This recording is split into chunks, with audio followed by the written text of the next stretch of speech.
মানে একটা মহিলা ফ্ল্যাট বাসায় থাকে, ওইখানে মানে খারাপ কাজ করে মেয়েদের নিয়ে ওকে, ওই বাসায় নিয়ে গেছে। জি শুরু করুন আপনি রোজি, আপনি একবার ছোটবেলা থেকে যেখান থেকে মনে আছে। আমার যখন 4 বছর বয়স, তখন আমি একটু বুঝতে পারি, তখন দেখি যে আমি আমার দাদা দাদির কাছে, হুম, আমার ছোট একটা ভাই আছে, সেও তাদের কাছে। আচ্ছা, ওই সময় একবারে শিশুকালে আমার মায়ের কথা মনে নাই, তো আমার দাদা দাদির সবাই জিজ্ঞেস করতাম যে সবারই তো মা আছে, তা আমার মা কই? তো ওরা কেউ কিছু বলে নাই।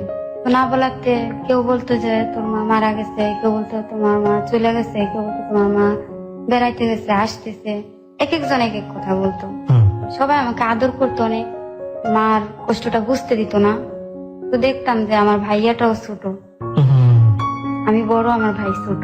আচ্ছা, তো হঠাৎ এরকম করতে করতে একদিন আমার কাকি বলতেছে যে যখন আমি একটু বুঝি হুম। যে আমার মা নাকি পাগল পাগল হয়ে গেছে, পাবনা পাগলা গারদে আছে। আপনার কাকি আপনাকে এটা বলছে? হ্যাঁ, আমার সেই সময়টা থেকে আপনি স্কুলে পড়েন? ওই সময়টাতে স্কুলে পড়েন? কোন ক্লাসে পড়েন? ওই সময়তে আমি ক্লাস 1-এ। ক্লাস 1-এ পড়েন। আমরা এই প্রশ্নটা এই জন্যই জিজ্ঞেস করেছি যে ওনার বয়সটা বোঝার জন্য। যাই হোক, হ্যাঁ বলুন তারপর। তারপর আমার কাকি বলতো যে তোমার মা তো পাগল, এখন তো তুমি একটু একটু বুঝো, হুম। তো মানুষের আপনি কি বড় ছিলেন? হ্যাঁ আমি বড়। কয় ভাই বোন ছিলেন আপনারা? আমরা 2 ভাই বোন। আপনি হচ্ছেন বড় আর আপনার ভাইটা ছোট। হ্যাঁ, ওকে। তো বলতো যে দেখ। বাবাও কি ছিল না? হ্যাঁ আমার বাবা ছিল। বাবা কি পরিবারের মধ্যে ছিল? হ্যাঁ বাবা পরিবারের মধ্যেই ছিল, কাজ করতো। কিসের কাজ করতো? আমার বাবা এই যে নরসিংদী গোড়াশাল জুট মিল বলে। জুট মিলে কাজ করতো। ওই ছোটবেলা সেটাতে দেখেছেন সে জুট মিলে কাজ করছে। হ্যাঁ। ওকে, ঠিক আছে, বলেন তো কাকি বললো তারপর? তারপর কাকি বলার পরে তো আর কি করার, বলছে যে তুমি তো এখন বুঝো, বুঝতে পারো, তো যাই হোক মানুষের সাথে দুষ্টামি করো না, কারণ এক একজন এক এক কথা বলে, এগুলো মানে খারাপ লাগে, মা না থাকলে যা হয় আর কি। আচ্ছা, তো তারপর হঠাৎ এরকম করতে করতে আমার বাবা বিয়ে করলো। আচ্ছা, আচ্ছা।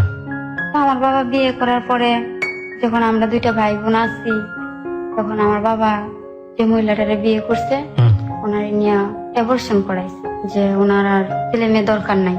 মানে ওনার যাতে ছেলে মেয়ে না হয় সেজন্য ব্যবস্থা নিয়েছে। হ্যাঁ। আচ্ছা, এটা আপনি বুঝলেন কিভাবে? ছোটবেলাতেই বুঝেছেন? না, এটা মানে পরে আমি আস্তে আস্তে বড় পরে হয়ে বুঝতে পেরেছেন? আচ্ছা, ঠিক আছে। শুনছি, হ্যাঁ। পরে অ্যাবর্শন করাইছে শুনছি। আমার আব্বা নাকি বলছে যে আমার ছেলে মেয়ে আছে, হুম, এখন হয়তো আমি বিয়ে করছি আমার ছেলে মেয়ে 2টা দেখার জন্য, হুম, কিন্তু দেখা গেছে যদি তার সন্তান হয় সে আমার ছেলে মেয়েদের নাও দেখতে পারে, হুম, এ কারণে। তো আস্তে আস্তে বুঝি আমার মা আর আসে না। যখন আমি ক্লাস 3-তে উঠি, আমার ভাই হাঁটতে পারে, হুম, তখন আমার মা সুস্থ হয়ে বাড়িতে আসছে। হুম, তো আমার মারে আমি চিনতে পারি নাই, হুম, হুম। আমার মায়ের আমি চিনতে পারি নাই। তারপর সবাই বলতেছে যে পাগল আসছে, পাগল আসছে, আমিও সবার সাথে বলতেছি যে পাগল আসছে। ও, ও, যখন হাসপাতাল থেকে সুস্থ হয়ে বাসায় আসছে, আচ্ছা, আচ্ছা, তো তারপর? সবার সাথে মানে আমিও মজা করতেছি যে পাগল আসছে। মানে আপনি তো মার কোনো মেমোরি নাই আপনার ছোটবেলা? না। চিনতে পারেননি? হ্যাঁ। একটানা 5 বছর ছিল, 5 বছরের ভিতরে আমাকে কেউ নিয়েও যায় না। নিয়েও যায়নি আপনাকে ওখানে? আচ্ছা, তো তারপর? সবার সাথে আমিও মজা করতেছি, সবাই ডাকতেছি যে দেখে যাও আমাদের বাড়িতে পাগল আসছে। তারপর আমার প্রতিবেশী একটা দাদি, ও বলতো যে রুকসানা, এটা তোমার মা, তুমি তো বুঝো, সবই বুঝো, সবাই পাগল বলে তাই তোমার পাগল বলতেই পারে, তোমার মা। হুম, হুম, হুম। তো আমার মাও আমাকে চিনতে পারে নাই। তারপর যখন বলছে যে এটাই তোমার রুকসানা, তো আমার মা আমার কোলে নিয়ে অনেক কান্নাকাটি করছে। ওই সময়টাতে? হ্যাঁ, আমার নিয়ে, আমার ভাইয়ারে নিয়ে অনেক কান্নাকাটি করছে। তারপর যখন দেখছে আমার বাবা বিয়ে করছে, তখন মাকে বলতে পারে নাই, কারণ সবাই করাইছে বিয়া, আমার দাদা দাদিরা বিয়ে করাইছে, গার্জিয়ানে করাইছে, সবাই বুঝাইছে যে তোমার ছেলে মেয়ে পালন করার জন্য তো করাইছি। সবাই এরকম ভালোভাবে বুঝে গেছে ওনাকে? হ্যাঁ। তারপর আমার মা মাইনা নিছে, মাইনা নেওয়ার পরে আস্তে আস্তে আমার সৎ মা আমার বাপের সাথে অনেক কিছু বইটা টুলা আমার মায়ের অশান্তি শুরু করার পরে। আপনি ওই সময়টা থেকে জানতে পেরেছিলেন যে কেন আপনার মা পাগল হয়ে গেছে বা কোনো সমস্যা ছিল কিনা? না ভাই, আমি আজও পর্যন্ত আপনি জানতে পারেননি? কি কারণ ছিল তার পিছনে। তারপরে আমার মা, আমার সৎ মা আমার বাপের অনেক কিছু বলে। আমার বাবা দেখতাম ছোটবেলা আমার মারে অনেক মারতো, আমার মারে এমন মার দিত কেউ ফিরিয়ে রাখতে পারতো না। তারপর একটা সময় আমার মা চলে যায় আমার নানির বাড়িতে। আমার নানির বাড়িতে চলে যায়, আমার নানা নাই। তখন নাকি আমার বয়স 21 দিন, তখন নাকি আমার নানা মারা গেছে। হুম, তো আমার কোনো মামা নাই, অনেক বড়। আমার একটা মামা, সবার ছোট। হুম, হুম, হুম। আর আমার মা খালা সবাই মিলে 3টা বোন। তো তাদের সমস্যা, ওইখানে কি করে না, আবার কিছুদিন থেকে আবার আমাদের বাড়িতে আসে। আবার হয়তো এক সপ্তাহ ভালো থাকলে এক সপ্তাহ পর থেকে আবার শুরু অশান্তি। এরকম করতে করতে বিরক্তর পর আমার মা বলছে যে চলে যাবো, আমাকে ভাই বোনকে নিয়ে যাবো। নেওয়ার জন্য অনেক চেষ্টা করছে, অনেক কি করছে যে আমি রাস্তায় রাস্তায় ভিক্ষা করবো, মানুষের দ্বারে দ্বারাই করবো, আমার সন্তান আমি দেব না। আপনাদেরকে নিয়ে চলে গিয়েছিল? না, আমাদের দেয় নাই। আমাদের নেওয়ার জন্য আমার মা অনেক মানুষের হাতে পায়ে ধরছে, অনেকের কাছে গেছে, কিন্তু আমার দাদা দাদি আমার আব্বা দেয় নাই। আমাদের বলছে যে এরা দিব না, এ নিয়ে অনেক কিছু করছে। তারপর যতবার আমার মা আসছে আমাদের নেওয়ার জন্য ততবারই আমার মায়ের মায়েরা দিচ্ছে। আপনার বাবা মারতো? হ্যাঁ, মায়েরা দিত। দেখা গেছে যাইতাম ছাগল চড়াইতে যাইতাম, ছাগলের ঘাস কাটতে যাইতাম, চকের মধ্যে হঠাৎ আমার মা আসতো, তো ওইখান থেকে আমাদের নিয়ে চলে যেত। আচ্ছা আচ্ছা। মানে বাড়িতে না বললা চুরি করে। তো যাদের সাথে যাইতাম শুধু তাদের বলতাম যে কইছে আমরা মার সাথে চলে গেছি। সৎ মা অত্যাচার করতো? সৎ মা কি খাবার দাবার ঠিক মতো দিত? না, আমরা সৎমার কাছে সাথে খাই নাই। আমার দাদা দাদি আছে, চাচা আছে, তাদের সাথে খাইতাম। আমার আব্বু আমার সৎমা খাইতো। আলাদা আলাদা? হ্যাঁ, তো আমাদের ভাই বোনের খরচটা আমার বাবা দিত। আচ্ছা আচ্ছা। হঠাৎ আমার সৎমা আমাদের সাথে অনেক খারাপ ব্যবহার করে। তো একটা পর্যায়ে আমার অনেক মারছে আমার সৎমা।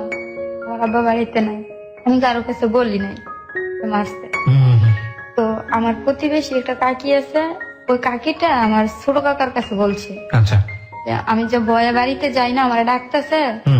পরে তো আমি বয়ে বাড়িতে যাই না, আমার ডাকতেছে কাকা, কাকা আমার আনতে যায়, আমি দৌড়াই। আচ্ছা। ভাবছি যে হয়তো যদি আবার কাকাও মারে। তারপর আমার প্রতিবেশী চাচি বলতেছে যে ওরে আজকে ওর মা অনেক মার দিছে। এই কথা শুনে আমার কাকা গিয়া কারো কাছে কোনো কিছু না জিজ্ঞেস করে আমার সৎমারে গিয়ে মারছে। কাকা গিয়ে মানে তার তো ভাবি হয় এক অর্থে? হ্যাঁ হ্যাঁ। তো ভাবির গায়ে হাত তুলেছে? তারপর? হ্যাঁ, মানে মারছে যে ওই অপরাধ করছে ভালো কথা, আমাদের কাছে কইতো। আর এমন কি অপরাধ করছে যে এমনের মার দিছে, মানে অনেক আদর করতো। তো আমার মারছে কথাটা শুনে সহ্য করতে পারে নাই। আচ্ছা আচ্ছা। এখন ভাবির শরীরে হাত উঠাইছে, এখন আমার আব্বু আমার কাকার সাথে ঝগড়া করছে। এখানে আমার কোনো নাই। তো এক পর্যায়ে অনেক মারামারি করে আমার সৎ মারে আর আমার বাপের বাড়ি থেকে বের করে দেয় সবাই মিলে? হ্যাঁ, বের করে দেয়, আমাদের সাথে দেয় না। তারপর টঙ্গিতে আসে আমার আব্বা থাকে আমার সৎ মারে নিয়ে। তো থাকে সবাই, যাই হোক আমার বাপের বাড়ি ছাড়ছে, বিয়ে করছে, কিন্তু আমাদের ভাই বোনকে ছাড়ে নাই। আমাদের ভাই বোনদের প্রতি মাসে মাসে টাকা দিত, খাবার দিত, যখন যা লাগতো দিয়ে আসতো। আচ্ছা আচ্ছা।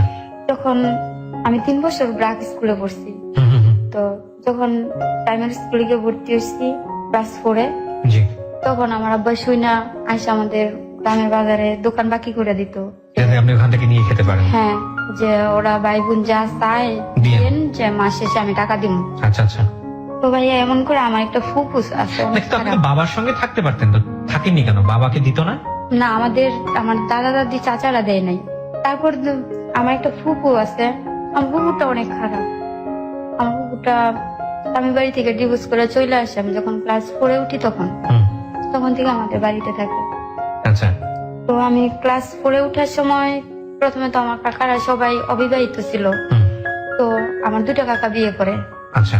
তো 2টা কাকা বিয়ে করে, আমার 2টা কাকি আসে, সবাই বলে যে আমাকে ভাই বোনের কথা, যে তাদের জন্য কোনো অযত্ন না হয়। তো যতদিন তাদের বাচ্চা কাচ্চা ছেলে মেয়ে হয় নাই ততদিন আমাদের অনেকই করছে। যখন তাদের সংসার হয়েছে তখন থেকে দূরত্বটা বাইরে গেছে।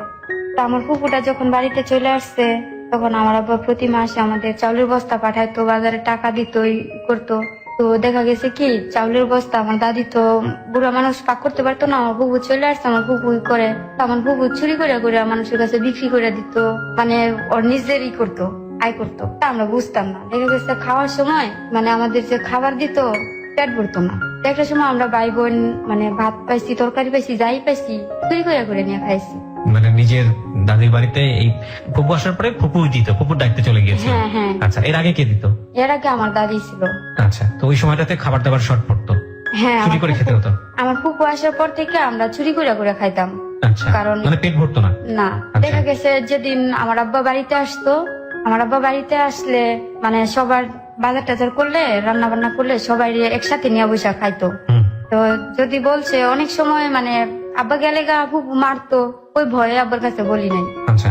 যে থাক, কারণ জানি যে যদি সৎমার কাছে গেলে সৎমা মারে, থাক তার চেয়ে ভালো বাড়িতেই মার খাই, হুম, ওই ভয়ে বলি নাই। তো আমার আস্তে আস্তে প্রাইমারি স্কুল শেষ করে হাই স্কুলে ঢুকছি, ক্লাস 6 উঠলাম। হুম, আমার লেখাপড়া খরচ যা আছে সব আমার আব্বাই দেয়, আচ্ছা আমার চাচারাও দেয়। আচ্ছা, আর আমার সবার ছোট কাকা যেটা, ওইটা তখনও বিয়ে করে নাই। ওকে, আমার স্কুলের বই খাতা, স্কুল ড্রেস, মানে যাবতীয় লাগতো খরচ আমার কাকাটা কাজ করতো, কাজ করি না মানে আমার কাকার কাজের টাকাটা সম্পূর্ণ আমার পিছনে খরচ করতো। হুম, তো আমার আব্বার কাছে তেমন চাইতাম না। তো এরকম করতে করতে ভাইয়া দেখা গেছে যে আমার আব্বা তো সব দিয়ে পারে না, কারণ আমাদের ভাই বোনের করতে গেলে আমার আব্বার আরো 4-5 জন মানুষের খাবার সহায় দিতে হয়। কেন? মানে আমাকে ভাই বোনরে পালে দেখে বললাম না যে আমার কাকারা বিয়ে করার পরে একটু দূরত্ব বেড়ে গেছে, বউ আসার পরে হ্যাঁ, হ্যাঁ, মানে আমার দাদা দাদির কেউ খাবার দিব না। মানে দিলে আপনাদেরকে খাওয়াবে, হ্যাঁ, এই কারণে। This is very much true. একটা গ্রামীণ যৌথ পরিবারে যেটা হয়, বিশেষ করে দাদি যিনি থাকেন, তার যদি 4-5টা ছেলে থাকে, সবার মধ্যে এক ধরনের অদৃশ্য কম্পিটিশন কাজ করে, ইন এ ব্যাড সেন্স, যে আজকে দুপুরের খাবারটা আমরা দিব না, অমুকে দিবে, অমুকে দিব না, তমুকে দেবে। আমি ঠিক জানি না একবার প্রত্যন্ত অঞ্চলের গ্রামের মানুষ যারা আছে তারা এটা শুনছেন কিনা, শুনলে হয়তো আমার সাথে একমত পোষণ করবেন। একটা জিনিস চিন্তা করে দেখুন তো, যে মা কিংবা যে বাবা কষ্ট করে আপনাদেরকে বড় করলো, যারা 5 ভাই বোন বা 3-4 ভাই বোন আছেন, একটা মাত্র দুপুরের খাবার কিংবা সকালের খাবার কিংবা রাতের খাবার এই পরিবার দিবে না ওই পরিবার দিবে, ছোট ভাই দিবে না বড় ভাই দিবে, আবার দিলে সে নিজে খাবে না অন্য কাউকে খাওয়াবে, কতটা নিচু মনের হলে, কতটা মানে অমানুষ হলে একটা ছেলে বা একটা সন্তান বা একটা মেয়ের মধ্যে এই ধরনের চিন্তা আসতে পারে বাবা মাকে নিয়ে। আরে বাবা, আপনি সেবা করার সুযোগ পেয়েছেন, বাবা মা জীবিত আছে, মানে আপনি তো সবার আগে গিয়ে বলবেন যে আজকের খাবার আমি দিব, মানে খুবই লজ্জাজনক। আর সেখানে ওই যে নাতিপুতি থাকলে তো আরো সবার মধ্যে এক ধরনের সন্দেহ তৈরি হয় যে না, একটা ভালো খাবার দিব, এটা তো সে নিজে খাবে না, সেটা তো নাতিপুতিরে খাওয়াবে, সুতরাং দিয়ে কি হবে, দিব না। এগুলো কিন্তু আমি যেটা বলছি একেবারে রিয়েল কাহিনী। হ্যাঁ, ওকে, বলুন তারপর। এই জনের 3-4 জনকে ম্যানেজ করে বেশি বেশি করে দিতে হতো। হ্যাঁ, এখন আমার দাদা দাদি, তারপর আমার ফুপু চলে আসছে বাড়িতে, ফুপুর খাবার আমাদের। তো আমার আব্বা টঙ্গিতে থাকতো, ওরা যা ইনকাম করতো এখানে বাসা ভাড়া দিত, আমাদের দিত। হুম, তো মানে আমার আব্বাও একবারে হয়ে গেছে। হুম, তো একটা পর্যায়ে এরকম করতে করতে যখন কেউ খাবার দেয় না, যে খাবার দিলেই নাকি আমাদের ভাই বোনদের খাওয়াইলাম, আমাদের আদর করে, হুম, বিশেষ করে আমার চাচাদের যখন বাচ্চা হয়েছে তখন থেকে হিংসাটা আর একটু বেড়ে গেছে, যে সব আমাদের করে, ওদের ছোট ছোট বাচ্চা কুলে নেয় না, করে না। আচ্ছা, মানে এখনো নাকি, হিংসাটা আরো বাড়লো আগের থেকে। হ্যাঁ, যে আমি বড় হয়ে গেছি তারপরেও নাকি এখনো যদি পারে তে আমার কুলে নিয়ে হাঁটবো, হুম, এরকম ধরনের অনেক কিছু বলতো। তো আমার দাদি কথা বলতো না, আচ্ছা, কারণ কথা বললে ঝগড়া, কথা বলতো না। আচ্ছা, আমার মায়ের তো আর কোনো খবরই নাই। হুম, নানি বাড়িতে যে শেষ একবার মাই খাইছে, আমাদের ভাই বোনকে একবার চুরিও, আমি পিছনে একটা কথা ফালাই আসছি, জি বলুন। যে আমাদের ভাই বোনকে আমার মা একবার চুরি করে নিয়ে আসছে। হুম, তো আমার দাদি অনেক মানুষ টানুষ নিয়ে, আমাদের এলাকার মেম্বার টেম্বার নিয়ে পরে আমাদেরকে আনছে। তো এই যে সিচুয়েশন গুলো আপনি দেখতেন, মা একবার টানা হেঁচড়া করছে, বাবা নিজের কাছে নেই, দাদির বাড়িতে মানুষজন ভালো চোখে দেখে আবার দেখে না, কেমন লাগতো ছোটবেলায়? এই প্রশ্নটা আমি একেবারে বেকুবের মতোই করলাম। একটা শিশুর মনে তখন কেমন লাগতে পারে, যারা এই ভুক্তভোগী হয়েছেন তারাই কেবল বুঝতে পারবেন। তারপরে ওর মুখ থেকে আমরা একটু শুনতে চাই। ভাইয়া যখন সবার কাছ থেকে এরকমই করতাম, তখন কারোর কাছে বলতেও পারতাম না, নিজে সহ্য করতে পারতাম না। তো দেখা গেছে অনেক দূরে যে বৈশা হয়তো কিছুক্ষণ কাঁদতাম আর বলতাম যে আল্লাহ, আমাদের ভাগ্যে তুমি এই লেখছিলা, যে আজকে আমার মা বাবা থাইকেও নাই। এক্স্যাক্টলি, বাপ মা থেকেও এতিম। তো অনেক দূরে থেকে বসে বসে কান্দা মনটা হালকা করে বাড়িতে আসতাম। ক্লাস 6 এর ঘটনা আপনি বলতেছিলেন, বলেন ক্লাস 6 এর পর থেকে শুনি। তারপর ক্লাস 6 উঠার পরে, যখন ক্লাস 6 উঠার পরে ওই সময় পুরা খরচই আমার কাকা দিছে, ছোটটা। জি, ছোট কাকা দেওয়ার পরে আমি যখন ক্লাস 7 উঠি তখন আমার কাকা বিয়ে করছে। আচ্ছা, তো আমার কাকা বিয়ে করছে, বিয়ে করার পরেও যে দেখা গেছে যে আমার কাকির একটা জিনিস লাগবে, হুম, আমার কাকি বলছে, তো আমি যদি বলছি যে কাকা আমার এই জিনিসটা নাই, তো দেখা গেছে কাকার কাছে 10টা টাকাই আছে, কিন্তু কাকিরও দিতে হইব, জিনিসটা না দিলে না হইব। হুম, কিন্তু আমি যদি বলতাম তো ওই জিনিসটা না দিয়ে আমারে দিত। আচ্ছা, আচ্ছা, তো এটা দেখা আমার কাকি মানে অনেক আজে বাজে কথা বলতো। হুম, হুম। তো আজে বাজে কথা বললে আমার কাকি অনেক মারতো আমার কাকা। ওহো, প্রথম দিকে এটা। হ্যাঁ, আচ্ছা। মারতো। মারলে দেখা গেছে যে মারার পরে কিছুদিন কাকি আবার আমাদের সাথে ভালো করে। আচ্ছা কিছু ই করে না। তো আবার রাত্রেবেলা যদি কাকা কিছু নিয়ে আসতো কাকির জন্য, হুম। তো যদি বলতো যে একটু খাও, একটু সকালে রোকসানারে দিও, আচ্ছা, এই ঝগড়া করতো। মানে আপনাদেরকে সহ্য করতে পারতো না আর কি। না আচ্ছা, তখন কি কাকার বাচ্চা কাচ্চা কিছু হয়েছে? না না, তখনও বাচ্চা কাচ্চা ছিল বাচ্চা না? কাচ্চা হয় নাই। আচ্ছা, তো এরকম করতো। তো কাকার কাছে আমি ভয়ে একবার যদি বলতাম তো আবার বলতাম না। যে ও মারামারি করবে। হ্যাঁ, আমার আব্বার কাছে বললে আমার আব্বা বলতো যে আমি আর কি করবো, আমি তোমার খাওয়াই আমার ই করতাম, লেখাপড়া করার মতো খরচ দিতে পারতাম না। হুম, ঠিক আছে, তো দিত না। তো দেখা গেছে যদি আমার একটা খাতা শেষ হইতো, তখন দেখছি যে আর পারতেছি না, হুম, তখন যে কাকারে বলতাম কাকা আমার খাতা নেই। নয়তো যে স্কুলে যাওয়ার সময় যদি 2 টাকা 3 টাকা দিত হুম, কাকা কি দাদা, ওই টাকাটা আমি রাইখা দিতাম। হুম, রাইখা দিয়া একটা কলম শেষ হইতো, ওই সময় একটা কলম 3 টাকা ছিল, হুম, হুম, হুম। একটা কলম শেষ হইতো, আমি একটা কলম নিয়ে আসতাম, যে তাও কিনা খাতা বানাইতাম। সবাই এমনি খাতা কিনে আনতো, হুম, আমি দিস্তা তাও কিনা খাতা বানাইতাম। ওকে। তো সবাই একটা স্কুল ড্রেস দেখতাম 6 মাস পড়তো, আর আমি একটা স্কুল ড্রেস 2 বছর পড়তাম। হুম, হুম, হুম, হুম। তো এরকম করতে করতে আমার ক্লাস 7টা শেষ হলো। যখন ক্লাস 8-এ উঠছি, তো ভালোই নিজের ইতে যতটুকু পারছি, আমি ফেল করি নাই কোনো ইতে। প্রাইভেট পড়া কি জিনিস ভাই আমি জানি না, আমি বলতে পারবো না। তো যখন ক্লাস 8-এ উঠি, তখন আমার আব্বা সবাই বলে যে এখন তোমার মেয়ে বড় হয়েছে, আর গ্রামে বিশেষ করে যা হয় আর কি, হুম, হুম, হুম। যে এখন মেয়ে বড় হয়েছে, এখন মেয়ে এই বাড়িতে যায় ওই বাড়িতে যায়, সন্ধ্যার পরে ঘরে থাকে না, বাড়িতে এসে বড়। এইসব কমপ্লেন দেওয়া শুরু করে। হ্যাঁ, মানে গ্রাম এলাকা তো, দেখা গেছে আমাদের এখানে টিভি নাই, জি, টিভি দেখতাম।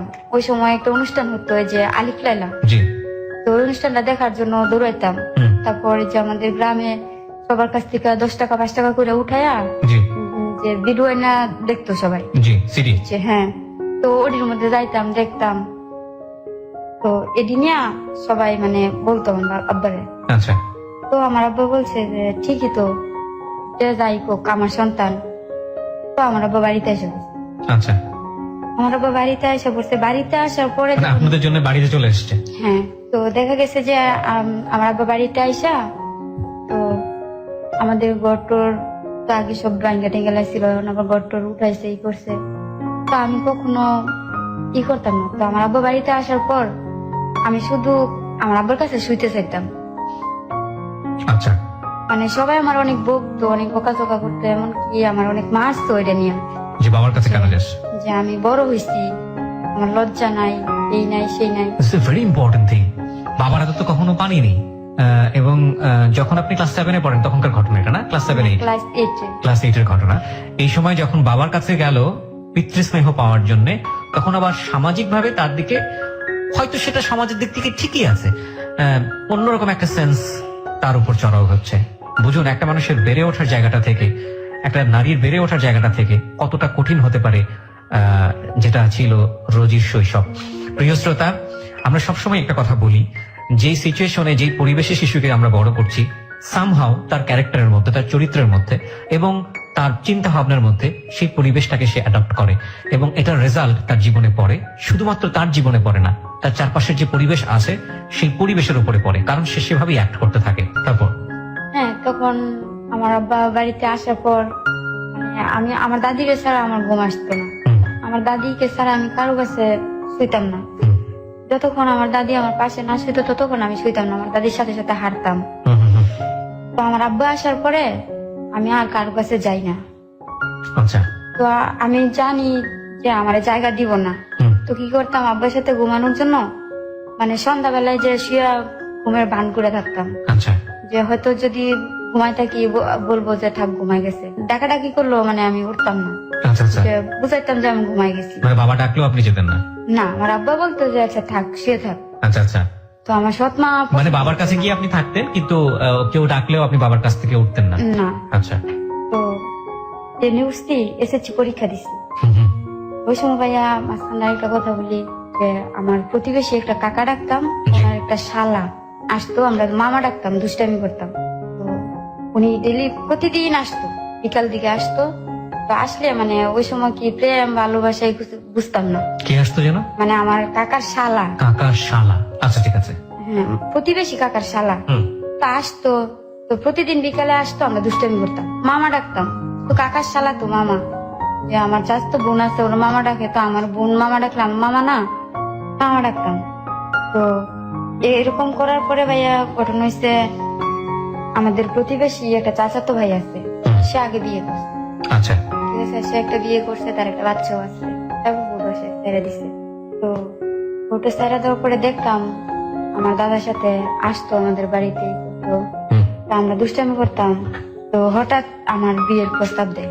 ওই ছেলে প্রস্তাব দেয় হ্যাঁ, দাদার কাছে? না আমার দাদার কাছে সরাসরি দেয় না, অন্য একজন দিয়ে আমার দাদার কাছে। ওনার কি ছেলে মেয়ে ছিল? হ্যাঁ ছেলে মেয়ে থাকা অবস্থায় ছেড়ে দিয়েছে, ওই অবস্থায় আপনাকে বিয়ের প্রস্তাব দেয়? হ্যাঁ হ্যাঁ। আচ্ছা। তো বিয়ে প্রস্তাব দেওয়ার পরে মানে জানে যে মানে ওটা সেও মানে এই বিয়েটা নিজের ইচ্ছাতে করে নাই, হুম। পরে নিয়ে আটকায় বিয়েটা করানো হয়েছে, আচ্ছা। সে কারণে মানে সে ই করতে পারে নাই। ওকে। তারপরে আমার দাদা একদিন দুদিন 3 দিন ই করতে করতে, তো সে প্রতিদিন কথাটা যখন অন্য কারো দিয়ে বলাইছে, বলানোর পরে হুম। সে প্রতিদিন আমার দাদার কাছে এসে বসে থাকতো। আমি যখন এই কথাটা শুনছি, শোনার পর থেকে যদি দেখতাম ওরে, হুম। যতক্ষণ দেখতাম যে হ্যাঁ আমাদের বাড়িতে আছে, ততক্ষণ আমি বাড়িতে আসতাম না। মানে পছন্দ করতেন না? না ওই সময়টাতে কাউকে কি নিজের মন থেকে ভালো লাগতো? না না। ভালো লাগতো না। আচ্ছা।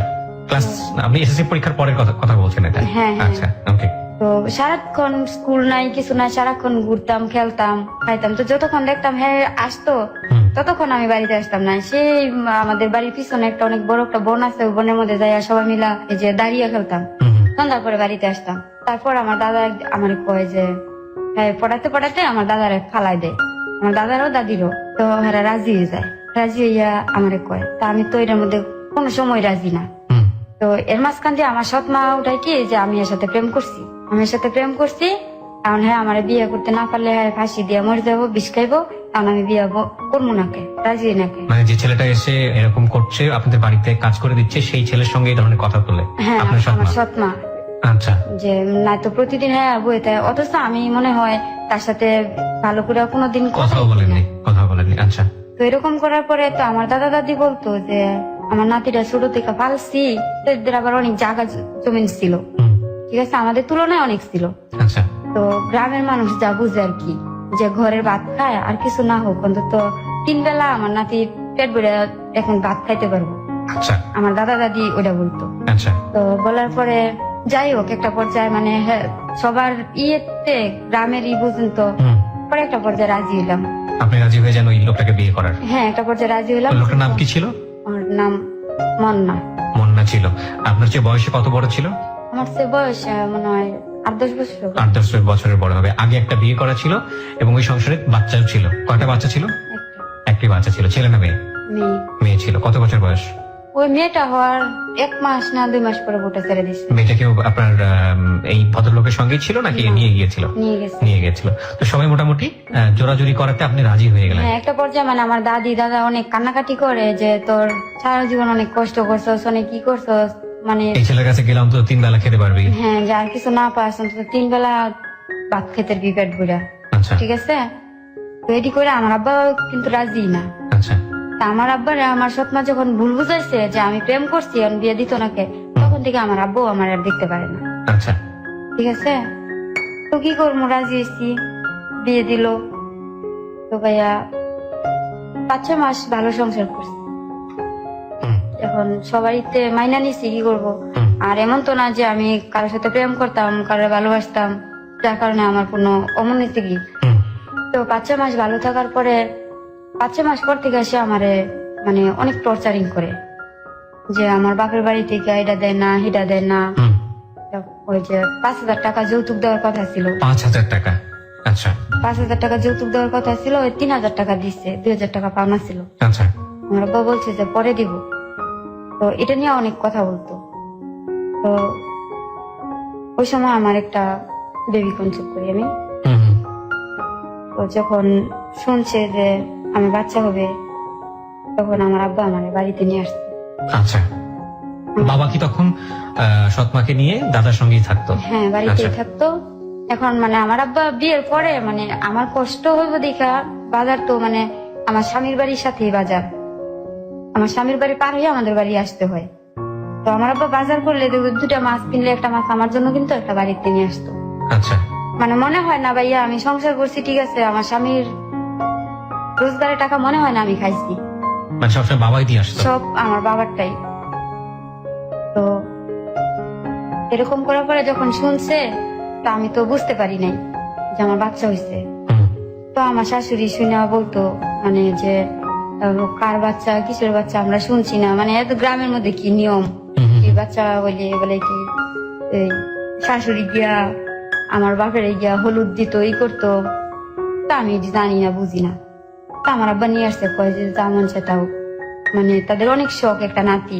জি, তো আমার আব্বা নিয়ে আসছে যখন আমি 6 মাসে প্রেগনেন্ট, তখন থেকে আমার নিয়ে আসছে। তো তখন থেকে আমার স্বামীরে আমার বাপে খাওয়াইতেছে 6 মাস থেকে। খাওয়াচ্ছে মানে কিভাবে? মানে আমাদের বাড়িতে নিয়ে আসছে, আমার স্বামীও আমার সাথে আমার স্বামীও চলে আসছে। কারণ আমার স্বামী কাজ করে ঠিক আছে, কিন্তু ওর কাজের টাকা দেয় না, মানে আমাদের উপরে খায়। এটা তো খুবই লজ্জাজনক কথা হলো তাহলে। ঠিক Okay, আছে। হ্যাঁ, তো আমার ছেলে হইলো, ছেলে হয়েছে, ছেলে হওয়ার পরে মানে সবাই অনেক খুশি। হুম, তো ছেলে হওয়ার পরে আমি 6 মাসের গর্ভবতী অবস্থায় বাড়িতে গেছি। আমার ছেলেটা হওয়ার 3 মাস পরে আমার শ্বশুর বাড়িতে আসছে। হুম, তো এখন তো আমার ছেলে আমার সাথে দিব না আমার আব্বা, যে হেরা ছাড়া আমার ছেলেটার নাম রাখছে নাইম। হুম, হুম, হুম, তো নাইম রে ছাড়া আমার আব্বা থাকতে পারে না। তো আমার যে ভাইয়া বাচ্চা হয়েছে, আমি মানে ওইরকম আমার কোনো নাই। তো Okay. আমার আব্বা বলতো যে এই বাচ্চাটা ই করে লাইবো, স্যার আমারে লাইবো, এই করবো সেই করবো। হ্যাঁ, মানে আপনি বাচ্চা হয়েছে কিন্তু বাচ্চার দিকে অতটা কনসেন্ট্রেশন নাই। না। আচ্ছা, মানে বাচ্চা যে কি মা হওয়াটা কত গর্বের, আমি এরকম ওটা বুঝতেনই না আপনি। কিছু আচ্ছা। জানতাম না। পরে এখন দেখা গেছে যে বুকের দুধ খাওয়াবো, বাচ্চা তো আর রাখা, যখন কাঁদতো আমার আব্বা কোলে করে নিয়ে আসতো আমার শ্বশুর বাড়ি, হুম, যে একটু বুকের দুধ খাওয়াইলে আমার আব্বা আবার নিয়ে চলে যেত। মানে কাছাকাছি ছিল নাকি আপনাদের? হ্যাঁ, পাশাপাশি আচ্ছা, নিয়ে যেত। তো তখন আমার বড় ছেলেটার বয়স 7 থেকে 8 মাস, জি। তখন মানে আমার উপর টর্চারিংটা একটু বাইরে যায়। এই যৌতুককে কেন্দ্র করে? হ্যাঁ, আচ্ছা, তো বাইরে যায় একটা পর্যায়ে আমারে একদিন আমারে অনেক মারে। হুম, হুম, হুম। আমার স্বামী, আমার শাশুড়ি আর আমার জাল, 3 জনে মিল্লা। তিনজনে মিলে গায়ে হাত তোলে? হ্যাঁ, মানে রাত্রেবেলা কি কি কারণে গায়ে হাত তোলে? মানে এই টাকাটা নিয়া মানে প্রতিদিন বলতো যে টাকার কথা। তো দেখা গেছে পরে সহ্য করতে না পারে আমি বলছি যে আপনারা যে 2000 টাকা পান না, 2000 টাকা কি আপনারা দিয়ে আসছিলেন? হুম, আর এ পর্যন্ত যে আমার বাপে যে খাওয়াইতেছে ই করতেছে হিরা দেন না, 2000 টাকাই দেন, হুম, দিত না, শুধু এটাই বলছি। হুম, তো আমি নাকি আমার শাশুড়ির সাথে খারাপ ব্যবহার করছি, এটা নিয়ে আমার শাশুড়ি এরা ঝগড়া করতেছে, তা ভাইয়া আমারে বকতেছে ই করতেছে, মানে আমিও কথা কাটাকাটি করতেছি। এমন সব আমার স্বামী শুনছে করে। তো এত আগে থেকে আমার শাশুড়ির কথা শুনে, আমার শাশুড়ি যা বলে তাই। কি কাজ করতো উনি? রিক্সা চালায়। আচ্ছা, তো পয়সার রোজগার তো খারাপ থাকার কথা না। না, মানে ইনকাম করতো কিন্তু আমারে অশান্তি করতো, কষ্ট দিত। আচ্ছা, তো দেখা গেছে যে কষ্ট দেওয়ার পরে আমারে আমার বাড়ির যাইতে দিত না, আমার বাপের বাড়িতে। হুম, তো আমার আব্বা মানুষের কাছে শুনে যে আমার এই অশান্তি, মানে রাগ করে আমার আব্বা আসে না। তো আমার আব্বা করতো কি, এই যে ছোট ছোট ছেলে মেয়েরা লাকড়ি পাতার টুকরো কুড়াইতে যায় আমার বাড়ির দিকে, তো ওদের পাতার খাসার ভিতরে বাড়ির মধ্যে ভাত তরকারি মানে পাতার ভিতরে করে দিয়ে দেয়। তো এটি দেখলে তো আমার শাশুড়ি আরো ঝগড়া করতো। আমি করতাম কি, আমার প্রতিবেশী একটা জালের ঘরে যাইয়া এটি খাইতাম, খাইয়া আবার মানে এগুলা পাকঘর রাই খাইতাম। আচ্ছা, আমার জালের মাইয়া আইনা দিত, ওই ঘরে বইয়া খাইতাম, ওই ঘরে আবার রাই খাইতাম। আচ্ছা, আচ্ছা, তো এরকম করতে করতে তো ওই দিন ভাইয়া ছিল বৈশাখ মাস, অনেক ঝড় বৃষ্টি, অনেক তুফান। তো কথা কাটাকাটির মধ্যে আমার মারে, তো এমন মায়ের দিচ্ছে, তো ঝড় বৃষ্টির মধ্যে গ্রাম এলাকায় এমনিতেও কারো করে কেউ যায় না, ঠিক আছে। সন্ধ্যার পরেই কিভাবে জানি কেমন একবারে নীরব হয়ে যায়। পরে ওরা ভাবছে আমি মারা গেছি। ওহো, মারা গেছি ভাইবা, মানে আমাদের এখানে একটা জায়গা আছে ভালো না, মানে ওইখানে দিনের বেলায় মানুষ যাইতে ভয় পায়, ঠিক আছে, মানে অনেক খারাপ জায়গাটা। তো ওটার মধ্যে মানে অনেক বড় একটা গর্ত আছে। আমাদের গ্রামে তো মাটির ঘর, ঠিক আছে, যে মাটি উঠায় ঘর দেয়, অনেক বড়, মানে এটার মধ্যে মানুষ নামলে উপরে থেকে দেখা যায় না, নিচে থেকে উপরের মানুষ দেখা যায় না। তো এটার মধ্যে পানি ভর্তি। তো আমি মইরা গেছি ভাইবা, রাত্রে মনে হয় 9:30 10টার দিকে, 8টা 9টার ভিতরে ঝগড়া হয়েছে, আমার মারছে। তো এতটুকু বলতে পারবো আমি। তারপর যখন আমি অজ্ঞান হয়েছি, তখন হেরা ভাবছে আমি মারা গেছি। এখন তো ওদের বয়ে আমার করছে কি, রাত্রে করে 3 জনে নিয়ে মানে ওই গাটার মধ্যে ফালাই দিয়ে আসছে। আমার বাচ্চা তো আমার বাপের বাড়িতেই থাকে, আমার সাথে থাকে না। তো ফালাই দিয়ে আসছে পরদিন সকাল 10টার দিকে, যে ছোট ছোট ছেলে মেয়েরা লাকড়ি টুকাইতে যায়, ওরা যায় দেখে আমি এখানে পড়ে রয়েছি। তো ওরা মানে বলতেছে যে আমার ছেলের নাম নাইম, তো যে নাইমের মায় না এই এর মধ্যে পানির মধ্যে গিয়া শুয়ে রয়েছে, ভূতে ধরছে। তো আমার দাদি না খবরটা শুনে মানে আমার দাদি একদম পাগল হয়ে গেছে, মানে পাগল যারা বলে আমার দাদি আমার বাবা। পরে শুনছি মানুষের কাছে ওরা বলছে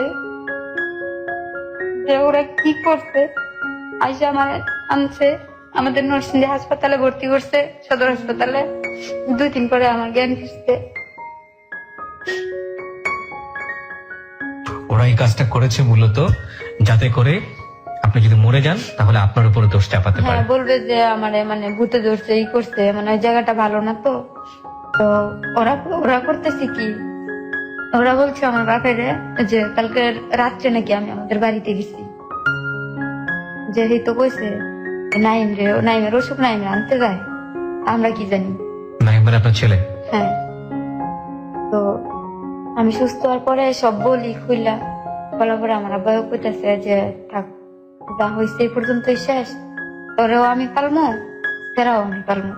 মানে ছেলেটারও পালবে, মানে আপনার ছেলে? আর আমারে দিবে না। হ্যাঁ, আমারও পালবে, আমার ছেলেও পালবে, আমার আর দিবে না। আচ্ছা। তখন মানে ভাই সংসার কি, জীবনটা কি, বাচ্চা কি একটু একটু বুঝি, তো আমার আর দিবে না। তো আমার আব্বা যা বলে আমি তাই করি। তো আমার আব্বা নিয়ে নারী নির্যাতন একটা মামলা করে ওই সময়টাতে? হ্যাঁ, আমাদের নরসিংদী আচ্ছা জজ কোর্টে। তো আমার আব্বার সাথে যে মামলা করি, তো আমার আব্বা বলতেছে যে আমি চাই না যে তোর সংসারটা ভাঙ্গা যাবে, একটা বাচ্চা চাই, কিন্তু হ্যাঁ একটু শাস্তি দিই। আর আমার দাদি বলতো যে না আর দিমই না, প্রয়োজন আমি বাড়ি বাড়ি গিয়ে ভিক্ষা করবো, আমার নাতির আমি খাওয়াবো। আচ্ছা, তো মামলা করার পরে কি হলো? তো মামলা করার পরে যখন কি জানি বলে যে নোটিশ আসে, যে আমি মামলা করে তারপরে ওদের বাড়িতে নোটিশ আসছে, আসার পরে নাকি আমার শাশুড়ি তো মানে অনেক দরজা ওই লোকটারে দৌড়াই দিচ্ছে, মানে যে নোটিশ নিয়ে আসছে। হ্যাঁ, কিসের মামলা তো মানে না, এসে লোকটাই যাইয়া মানে কোর্টে যাই বলছে। আচ্ছা। তো বলার পরে ভাইয়া আমি আর জানি না, আমার লাইফে আমি মানে কোর্ট মামলা দেখি নাই, করি নাই কখনো। তো গেছি, তো যখন মানে হাজরিয়া ডেট পালাইছে ওই দিন আমি, আমার দাদি, আমার আব্বা, আমার বাচ্চারা খুলে উঠে আসবো। তো বাজারে আমার আব্বা রিক্সা আনতে গেছে, আমরা দাঁড়াই গেছি। তো যে দোকানের সামনে দাঁড়াইছি ওই দোকানেই বসা ছিল আমার স্বামী। তো আমাদের শোনায় বলতেছে যে আজকে জামু যে শ্বশুর বাড়ি লাল দালানের ভাত খাইতে, দেই আমার একটু আটকায় ফিরায়, মানে অনেক কিছু আপনাদেরকে শুনিয়ে শুনে বলছে? হ্যাঁ। ওকে। তো আমার শাশুড়ি গেছে, আমার বাসুর গেছে, স্বামী গেছে, আমরা গেছি। তো যাওয়ার পরে ভাইয়া আমি শুধু আমার বাচ্চাটা কোলে নিয়ে কাঠগোড়ায় দাঁড়াইছি, এতটুকু বলতে পারবো। শুধু মানে কাঠগোড়ায় দাঁড়াইছি আমার বাচ্চাটা কোলে নিয়ে। আর জর্সাব উনি শুধু আমার বাচ্চাটা দেখলো, আমারে দেখলো, তারপর মানে ওদের আটকাই দিল। ঠিক আছে, এবার আটকাই দিচ্ছে। আটকাইছে পরে আমি মানে আমার কিছু জিজ্ঞেস করে নাই, না জিজ্ঞেস করে আটকে দিয়েছে? হ্যাঁ, কিছু জিজ্ঞেস করে নাই। তো জিজ্ঞেস করে নাই, তো পরে শুনছি আর কি, দ্বিতীয় হাজিরাতে যাওয়ার দিয়ে পরে শুনছি যে আমার বাচ্চাটা নাকি অনেক কান্না করছে ওর কাছে যাওয়ার জন্য, বাবার কাছে যাওয়ার জন্য। ওই যে জজ সাহেব ছিল উনি নাকি দোতলায় ছিল, তারাই নাকি দেখছে যে ওর বাপে মানে বাদাম খাইতেছে আর অন্য 2-3টা মেয়ের সাথে হাসাহাসি করতেছে। আচ্ছা। আমার বাচ্চাটা নাকি 2-3 বার ব্যথাও পাইছে কইরা, তাও ডাক দেয় নাই, নাই নাই। আচ্ছা, তো আটকায় দেওয়া বলে বলতে আপনি কি বোঝাচ্ছেন? মানে মানে জেলখানায় নিছে গা, আপনার জামাইকে জেলখানায় নিল? অ্যারেস্ট করছে। আচ্ছা। তো নেওয়ার পরে এখন হেরা আমার আর নিব না, হেরা যেমনি পারে যত টাকা লাগে এরা মানে ছুড়ে আনবো। আচ্ছা। এরকম করতে করতে ভাই অনেক জায়গা বিক্রি করছে আমার শাশুড়ি, বিক্রি করে টাকা খরচ করছে কিন্তু বাইর করতে পারে না। আচ্ছা। একটা পর্যায়ে বলতেছে যে দেখেন এর তো নারী নির্যাতন,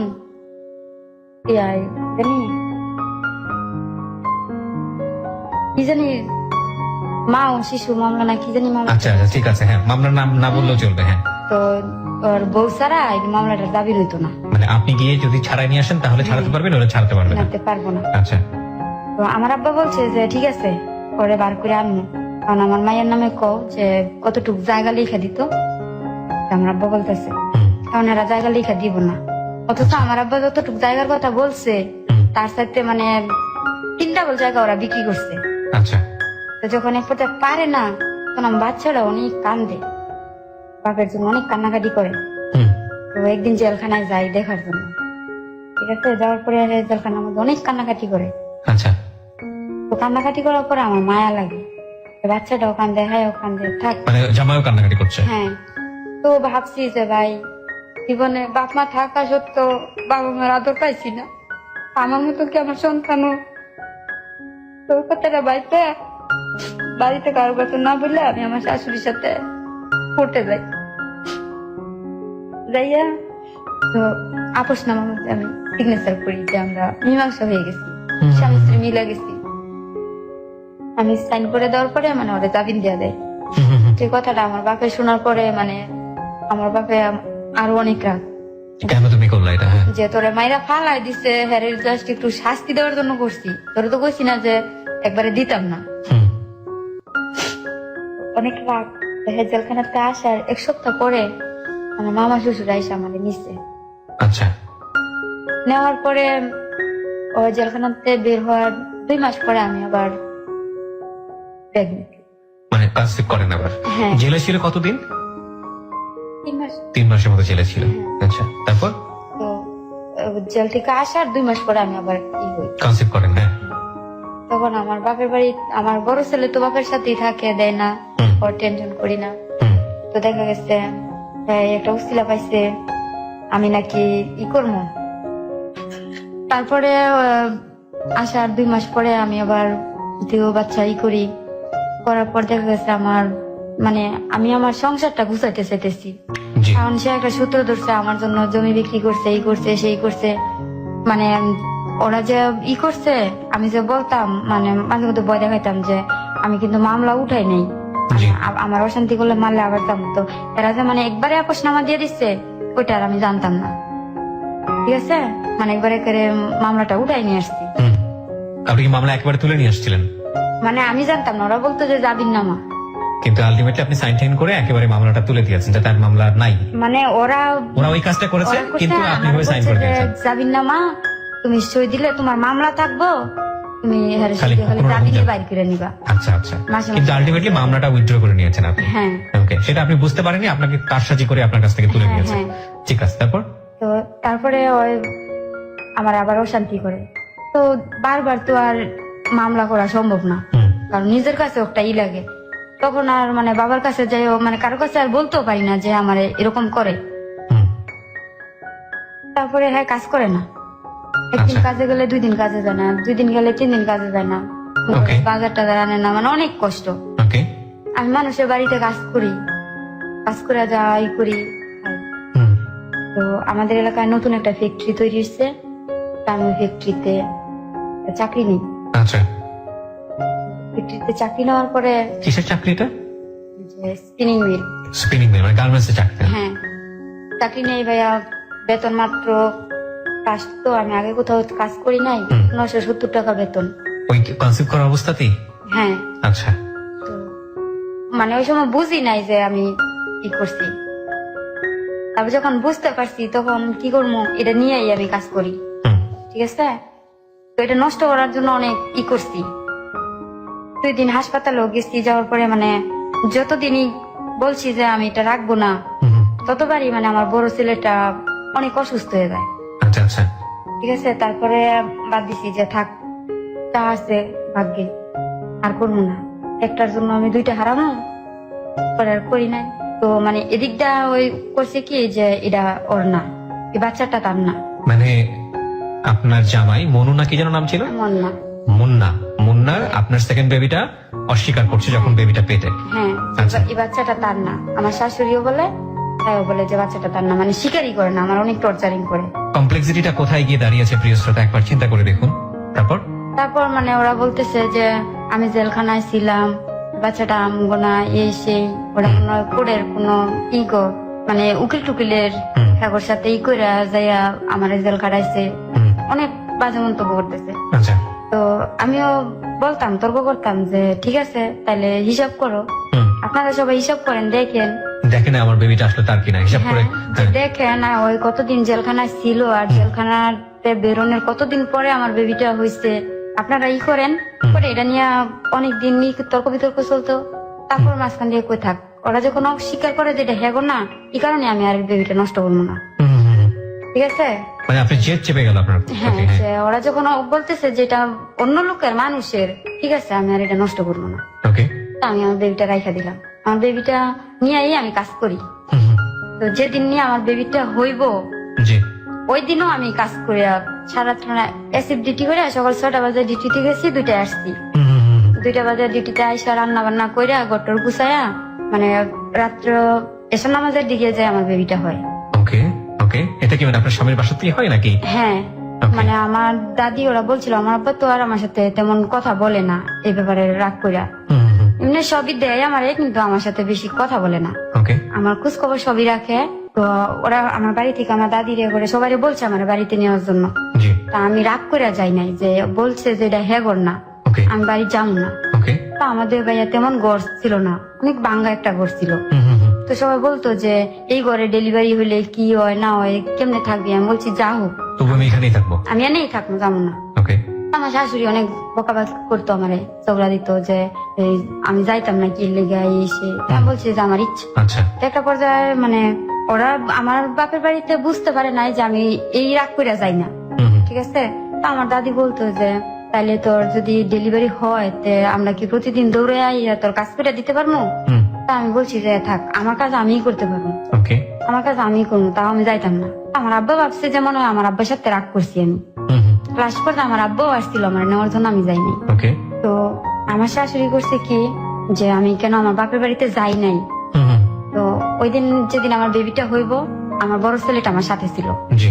তো যখন আমার মানে অনেক প্রসব বেদনা, তখন আমার বড় ছেলেটারে বলছিলাম যে আব্বু আমার দাদিরে যে বলো যে মার নাকি অনেক পেট ব্যথা করতেছে, খারাপ লাগতেছে, আপনারে মা ডাকে। মানে আপনার হাজবেন্ডের কথা বলছেন আপনি? না, আমার ছেলেরে বলছি। না সেটাই তো, কাকে ডেকার কথা বলছেন? আমার শাশুড়িরে। শাশুড়িকে? আচ্ছা। হ্যাঁ। তারপর? তো আমার ছেলেটা গেছে, যাওয়ার পরে তো বাচ্চা মানুষ তো রাত্র অন্ধকার, তো আমার ঘর থেকে শাশুড়ি ঘরটা একটু দূরে। জি। তা আমি আবার দরজার মধ্যে দাঁড়ায় রয়েছি, আচ্ছা। উকি দিয়ে রয়েছি যে ছেলেটা যাইতেছে। তা আমি শুনতেছি যে আমার ছেলেটা বলতেছে যে দাদি আমার মা না কান্তাছে, পেট ব্যথা করতেছে, তোমার কইছে আইতা। ওকে। তো আমার শাশুড়ি আমার ছেলেটার উত্তর দিয়ে দিছে যে আচ্ছা তোর মায়ের যাইয়া কই, যদি তোমার অনেক খারাপ লাগে তাহলে ডাক দিত। ওকে। এই কথাটা বলার পরে যে ভাবছি যে কিরে উনি জানে আমার এরকম অবস্থা, তারপর এটা সময়, তো এরকম একটা উত্তর দেওয়াটা তাদের হয়েছে। রাগ করে আমার ছেলেরা মানে এদিকে হচ্ছে ব্যথা যন্ত্রণা, ওইদিকে আমার শাশুড়ির উপর রাগ করে আমার ছেলেরা অনেক বকাবকি করতেছে। তো মানে আমার শাশুড়ি কথাটা শরীরের মধ্যে অনেক মানে আমার ছেলেরে মাইরা যে রাগটা করছে। ওকে। তো মানে একজনের রাগ আপনি আরেকজনের উপর ঝেড়েছেন আর কি? হ্যাঁ। তো আমার ছেলেটা ঘুমায় গেছে, আমি তো ব্যথায় ছটফট করতেছি। তো এমন একটা মানুষ নাই যে আমি আমার বাড়িতে একটা খবর দিব, মানে এই যে কান্না করতেছি আসে না, কেউ আসে না।